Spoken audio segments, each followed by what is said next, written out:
In the beginning, God created the independent horror game as made in the Unity engine, and I'm 90% sure that's how that goes. Anyway, Paranoia Place is a video game that's brought something rather obnoxious to my attention, and that is, I don't need video games to be incredible to enjoy them. I don't even need them to be above average. They can be all the boringly plain as they want to, and I'll spend hours upon hours on them so long as they make strong use of a repetitive game loop that begs for someone to create an efficient meta around. And many of the words I've just said in the last 20 seconds or so sound like nothing at all to some of you, so we'll move forward by describing Paranoia Place, a video game that fits right into the horror genre of find necessary items to unlock area, use area to find necessary items to unlock area, and finally escape from the thing that's chasing you all the while. It's a tried and true method at this point in time. The Outlast trials, Dead by Daylight, Phasmophobia, these games give you something to do and put terrifying, in most cases, foes to chase you around. In each of these games' cases, I'd wager your first experience with them would be nearly identical to mine. Me and my friend picked up Paranoia Place as a potentially fun co-op horror experience to mess around with. It was $4 on Steam, and boy did we get our money's worth with that. The game was absolutely terrifying for the first 5 hours of gameplay or so, where each match would last about 30 minutes to an hour on average. As I stated, the objective, in theory, is simple to understand. Explore the asylum, evade the foe, and find the necessary items and clues to finally escape. In practice, though, the game is either one of two things: a survival horror, or horror repetitive. The former is a game where you hide from the monster in a state of perpetual terror, while slowly inching your way to victory. The latter is a game where you start up a run and immediately move as fast as possible to create hyper-efficient gameplay. First, because you're no longer scared of the monster that chases you after so many hours of encountering it, and second, because the gameplay loop itself is just so satisfying to get down to a science. For me, Paranoia Place is that horror repetitive. I simply can't get enough of it right now. The addiction is so bad, I'm actually looking to play games like Outlast just to wean myself off of it. But anyway, let's talk about the Paranoia Place that you'd experience after you'd gotten used to the game and its actors. The game is strikingly unconvincing. The graphics are dull, items look like placeholders that every indie title would use when devising a new IP, the movement is bog standard on the surface, and the monster, or foe, is a spot and chase fiend that becomes next to useless after losing line of sight with the player. But most of these facets have things working under the surface to provide Paranoia Place with a surprising amount of depth that lends itself well to repeat playthroughs. First and foremost, the items. The items required for escape almost all have various spawn locations that are chosen at random at the start of the game, which means once you beat the game for the first time, you aren't going to be sure how to beat it a second time when certain items spawn in areas you originally had access to early on, but don't on the second, third, or fourth attempt. This provides the player with an itch to find the best theoretical route to start their games with, and depending on which items spawn where, will branch into various other theoretical routes in a sort of gameplay tree that you keep mapped in your head. This tree includes locations to visit first, which to skip, items to prioritize, rooms to unlock first, where you should be passively searching for clues, and most importantly, the chaos factor. In Dead by Daylight, the chaos factor that runs amok in a survivor's game is obviously the killer.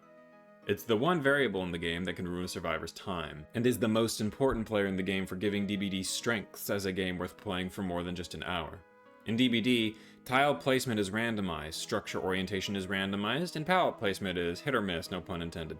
But without the killer, none of that randomness matters, and the same is true for the foe in Paranoia Place.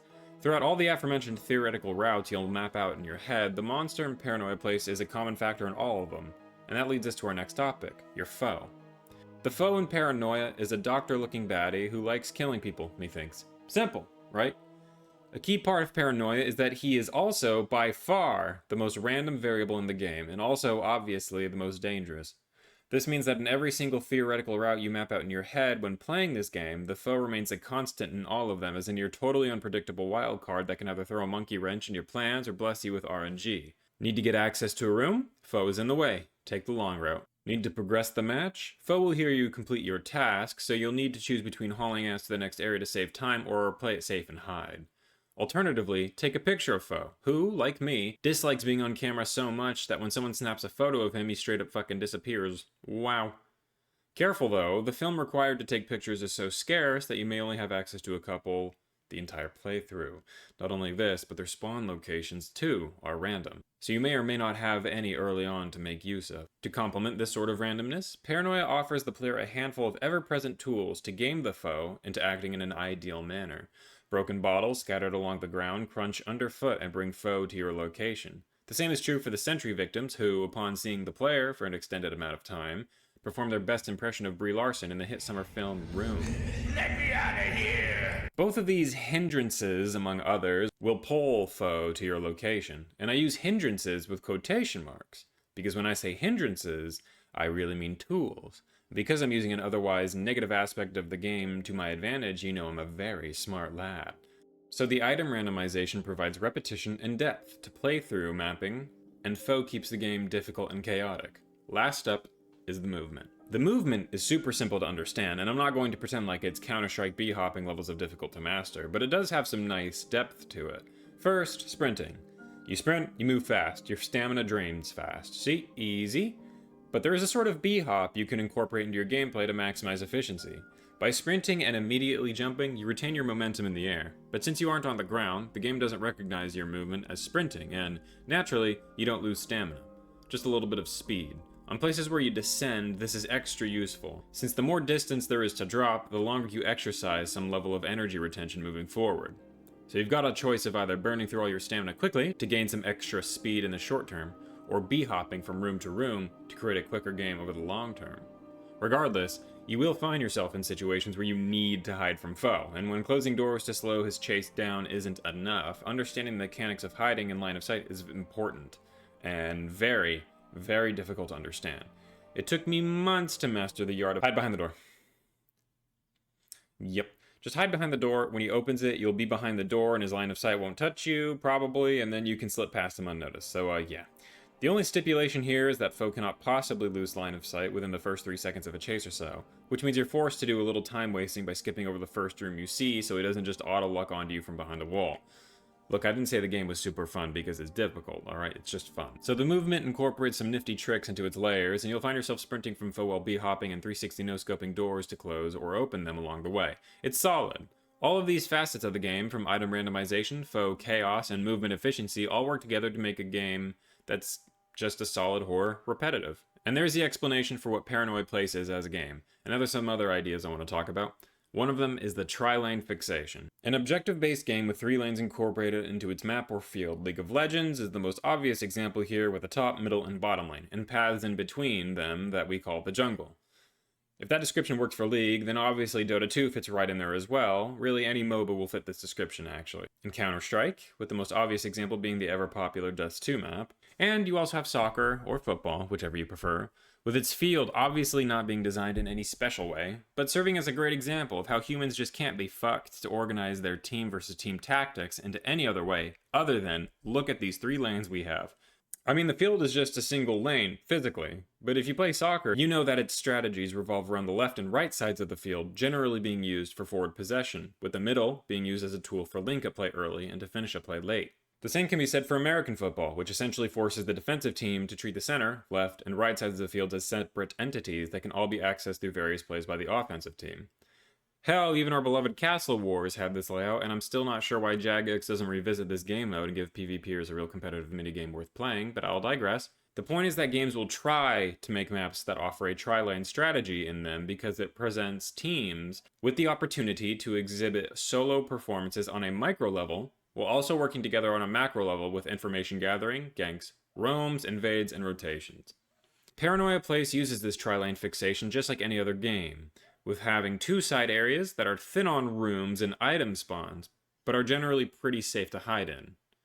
While the middle area is thick with rooms and item spawns, but can be a very daunting place to be in since the middle areas tend to have the one way in, one way out design.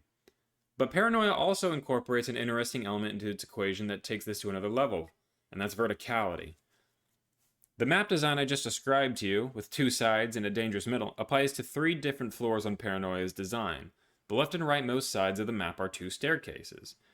When you're on the staircases, you have nowhere to hide, and no items will spawn to aid you, but you can traverse through the map upwards and downwards to 3 different floors. So instead of having a tri-lane fixation across a stagnant z-axis, Paranoia quite literally flips the formula around and creates a tri-lane of altitude.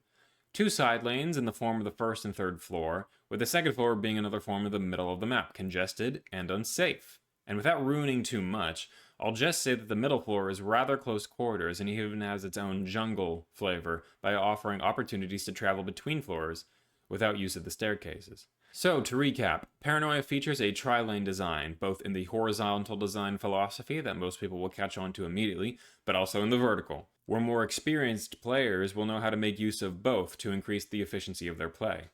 The map itself makes me think of Ender's Game, the book, not the movie.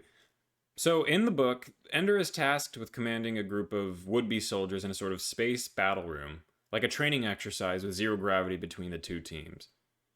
His team organizes themselves the same way everyone else does, with their orientation dictated by the last area with gravity that they were on before entering the battle room. In short, this meant that all teams felt they were fighting each other from left to right or vice versa. In the book, Ender makes a point of developing an alternate strategy. Since the battle room they fight in is zero gravity, the orientation each soldier and team naturally pictures in their head is unbound to any role and isn't actually tethered to anything but their mindset. Because of this, Ender instructs his army to think of the battle room not as a cube that is traversed from side to side, but one that you move through from top down, where the top is wherever his team enters the battle from. Ender had a number of tactics that changed his team's success rate, but ultimately this one stood out to me the most. His team was no longer moving across a battle room, they were moving down it. They were no longer hiding behind cover, they were standing on top of it. The enemy was no longer gaining ground across the room, but using their energy moving upwards towards Ender, who claimed the high ground before the battle had really begun.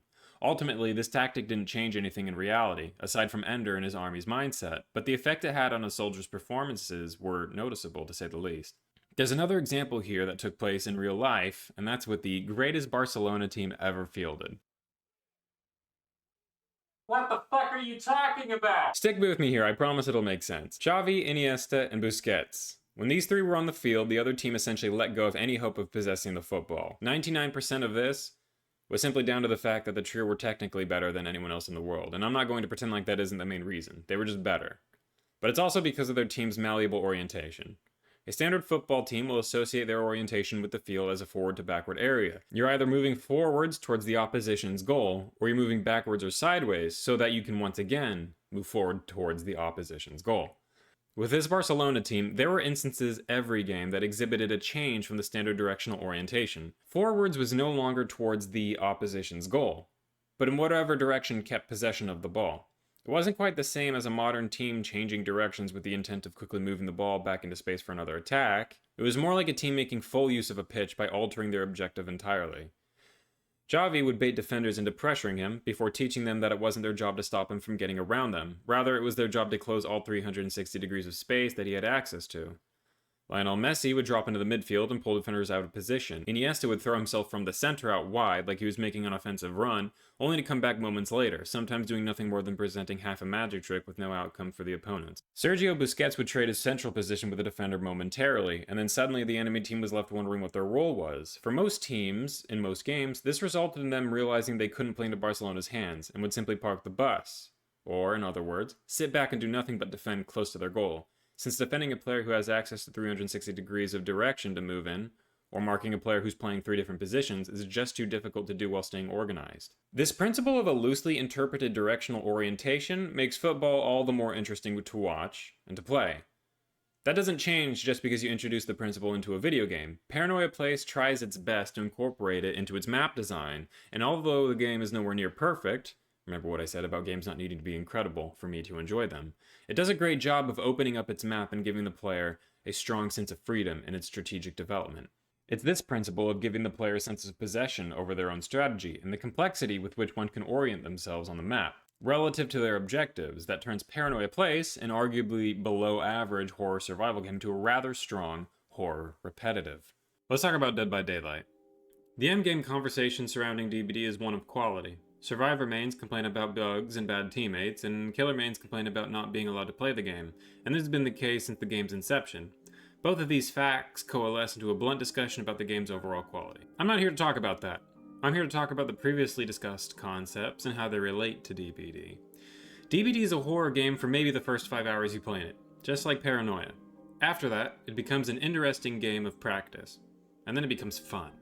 and then it becomes bad. Jokes aside, DBD follows the same pattern that Paranoia Place does on the trail of gameplay loops. It isn't meant to be played once, it's designed with the intention of having its players play at least a few games, and preferably 1,000 hours or so. You cannot retain the horror aspect of the game after so many hours. It just isn't possible, unless your memory is shot, anyway. So how do you play DBD? If you remember, Paranoia Place's loop followed the scheme of get items, unlock areas, escape. DBD is no different, although the gameplay is far more engaging by virtue of having a human play as the foe, while 4 other humans work together, usually, to escape as survivors. There are other aspects to the game, such as palette mind games, killer selection, tile construction and placement, and perk combinations that add a ton of flavor to the depth of the game, but we'll stick to the basics for the point of this video. If you're one of the 4 survivors, you need to repair 5 generators to unlock the ability to open the exit gates, which naturally allow you to escape. That objective is simple to understand and easier to accomplish by itself, although you will be focusing on much more than that during your average game. As a killer, your objective is to kill the survivors. Smack them once, smack them twice, and then hook them. Why do you need to hook them, I hear you ask? Stop asking questions, that's just what you need to do, okay? Really, the objective of the game is the most boring part of DBD's DNA.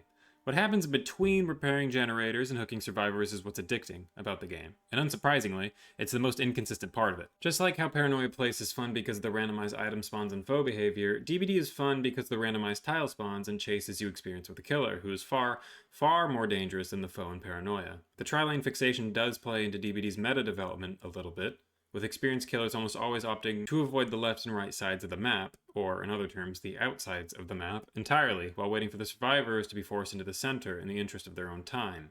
But the most pressing concept to associate with DBD is that horror repetitive genre versus horror genre theme. The horror genre disappears quite quickly, and what's left is a horror repetitive, which is no longer a scary sight and renders the horror part of that title moot almost entirely. It's mostly a puzzle game, when you think about it, with a slight amount of resource management and a ton of decision-making involved. The experienced survivor, with very little by way of technical ability in-game, will outclass the highly technical gamer who only has 10 hours of experience or so, and by a huge margin. That's because DBD punishes bad decisions more than it rewards good ones, and definitely more than it rewards good mechanics. After all, the mechanics are only there to facilitate your decision-making. Puzzle game. That's the point of the video. These video games stop being scary and quickly become puzzle games. You get good enough at Paranoia, puzzle game. DBD, puzzle game. Football, puzzle game. Stop being scared. Good luck, have fun.